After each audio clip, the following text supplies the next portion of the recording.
ভাই রে ভাই, কি একটা ট্রেন্ড শুরু হয়েছে রে ভাই। ইউটিউবে ঢুকলেই খালি হচ্ছে স্পেনের এমপাদ্রমেন্তো এবং হচ্ছে দালালগুলা খালি ভিডিও বানাইতেছে যে হচ্ছে যে যেইভাবে পারো ইউরোপ আমেরিকাতে আসো। হ্যাঁ, বিশেষ করে ইউরোপে আসো। ইউরোপে আসার পর কি স্পেন হচ্ছে এমপাদ্রমেন্তো করো। আগে ছিল হচ্ছে পর্তুগালের সেফ এন্ট্রি। হ্যাঁ, সেফ এন্ট্রি করার পরে মানুষজন গণহারে কেউ পারছে সাঁতার কেটে আসছে, কেউ ভিসা নিয়ে আসছে, কেউ কোনো পাসপোর্ট নাই, কিচ্ছু নাই। তাদেরকে পর্তুগাল সরকার হচ্ছে আশ্রয় দিছে, গণহারে আশ্রয় দিছে এবং দেশটার অবস্থা 12টা বাজাইছে। পরে কি হইলো, এখন হচ্ছে আপনার পর্তুগাল সরকার 2024 সালের জুন মাসে এই 70 অফ করে দেওয়ার পরে এখন যেই সব ইউটিউবার আছে এবং দালালগুলো আছে তারা শুধু ভিডিও বানাচ্ছে স্পেনের এমপাদ্রমেন্তো নিয়ে।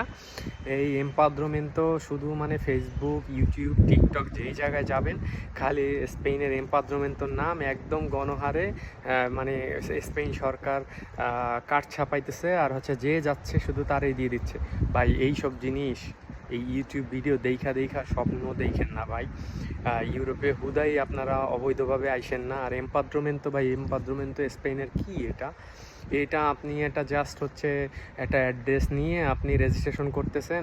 আর রেজিস্ট্রেশন করার পরে আপনি কি জানেন ভাই কত বছর লাগবে? ওরা তো সুন্দর গীত গায়া যাইতেছে যে দরকার দরকার হবে 2 বছর, দরকার হবে 2 বছর 5-10 মাস। হ্যাঁ, আসলে কি ভাই এরকম নাকি? 2 বছর, 2-3 মাস, 4 মাসে কি আসলেই এমপাদ্রমেন্টোর এই প্রসেসটা শেষ হবে?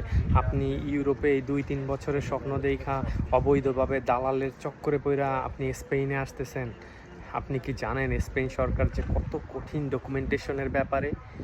অনেক কঠিন, অনেক কঠিন ভাই। এই আপনি জীবনের প্রথম যে ইউরোপের বৈধতা পাবেন, কার্ড পাবেন ভাই, অবৈধভাবে আপনি লক্কর চক্কর করে আইসা, হ্যাঁ, আপনি তো জীবন ক্ষয় হয়ে যাবে আপনার। কারণ হচ্ছে অ্যাটলিস্ট আপনার যেই বেসিক লেভেলের যেই স্প্যানিশ ল্যাঙ্গুয়েজ জানতে হবে ওইটার জন্য, প্রথম কার্ডের জন্য সেই বেসিক লেভেলের আমার মনে হয় না যে কয়জন পারবে।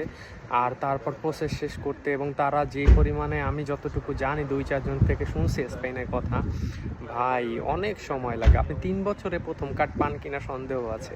আর প্রথম কার্ড জীবনে 3 বছর নিয়ে আপনি স্পেন সরকার আপনারে 12-15 বছরও ওই আমেরিকার মতো অবস্থা, 12 বা জার্মানির আগে অবস্থা যেই ছিল 12-15 বছর চলে যাবে আপনার। আপনি জীবনে পাসপোর্টও পাবেন না, সে দেশের নাগরিকও হবেন না। ভাই এইগুলো মাথায় আনেন না। সুন্দরভাবে ভালো প্রসেস করে স্টাডি করতে আসলে সুন্দরভাবে ভিসা নিয়ে স্টাডি করতে আসেন ইউরোপে। অথবা হচ্ছে আপনি যদি জব করতে চান ভাই, ঠিক আছে, আপনি ভালো এজেন্ট যারা আছে তাদের থ্রুতে আপনি জবের ভিসা নিয়ে আসেন।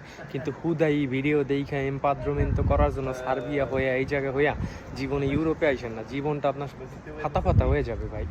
ফ্যামিলি তো রাইখেই আসবেন সুন্দরভাবে, কিন্তু আর বিদেশ থেকে হচ্ছে আপনার যাওয়ার দরকার নেই, আর চাইতেও পারবেন না। হ্যাঁ, কারণ অলরেডি আপনি এই ট্রাপের মধ্যে পড়ে গেছেন। শুধু শুধু স্পেনের এমপাদ্রমেন্তো ট্রাপে না পইরা লিগেলভাবে ইউরোপে আসেন। ঠিক আছে ভাই, ধন্যবাদ।